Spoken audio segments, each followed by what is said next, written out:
விஜய் டிவியில் செல்லம்மா மகளே என் மருமகளே போன்ற சீரியலில் நடித்து ரொம்ப பாப்புலர் ஆனவங்க தான் ஸ்ரேயா. இவங்களுக்கு இன்றைக்கி செம்ம கிராண்டாக வெட்டிங் நடந்திருக்கு. ரோஹித் அப்படிங்கிறவங்கள ரொம்ப நாளாக லவ் பண்ணிட்டு இருந்தனால இல்லை சில மாதங்களுக்கு முன்னாடி அவங்களோட என்கேஜ்மெண்ட் நடந்துருந்துச்சு. அதை தொடர்ந்து இவங்களோட வெட்டிங்கும் இப்போ செம்ம கிராண்டாக நடந்திருக்கு. செல்லம்மா சீரியலில் மேகா கேரக்டரில் பண்ணது மூலமாக தான் இவங்க பாப்புலர் ஆனாங்க.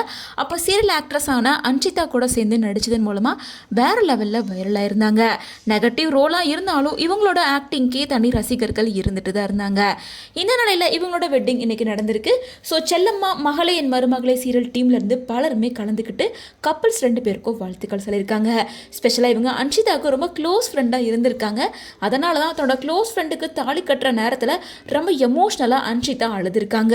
எனக்கு ரொம்ப சந்தோஷமாக இருக்குது, உன் வாழ்க்கையில் நீ அடுத்த கட்டத்துக்கு போயிட்ட, நீ எப்பவுமே ஹாப்பியாக இருக்கணும் அப்படின்னு அன்ஷிதா ஒரு பக்கம் வாழ்த்துக்கள் சொல்லிட்டு இருக்காங்க. ஹன்சிகாவை தொடர்ந்து ஒட்டுமொத்த சீரியல் டீமும் ஃப்ரெண்ட்ஸும் இவங்களுக்கு வாழ்த்துக்கள் சொல்லிட்டு இருக்காங்க. ஸ்ரேயா இப்போ செல்லம்மா சீரியல் முடிஞ்சதுக்கு அப்புறமா மகளே என் மருமகளே சீரியலில் ஜாயின் பண்ணியிருக்காங்க.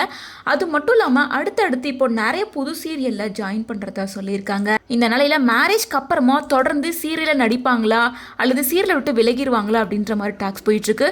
பொதுவாகவே ஆக்ட்ரஸாக இருக்கட்டும் செலிப்ரிட்டியாக இருக்கட்டும் மேரேஜ்க்கு அப்புறமா பெருசாக சீரியலில் நடிக்க மாட்டாங்க. அந்த வகையில் இவங்க கேரக்டரை மகளே என் மருமகளே சீரியலை சேஞ்ச் பண்ணுவாங்களா இல்லை சீரியலை கண்டினியூ பண்ணுவாங்களா என்ன அப்படிங்கிறத வெயிட் பண்ணி தான் பார்க்கணும்.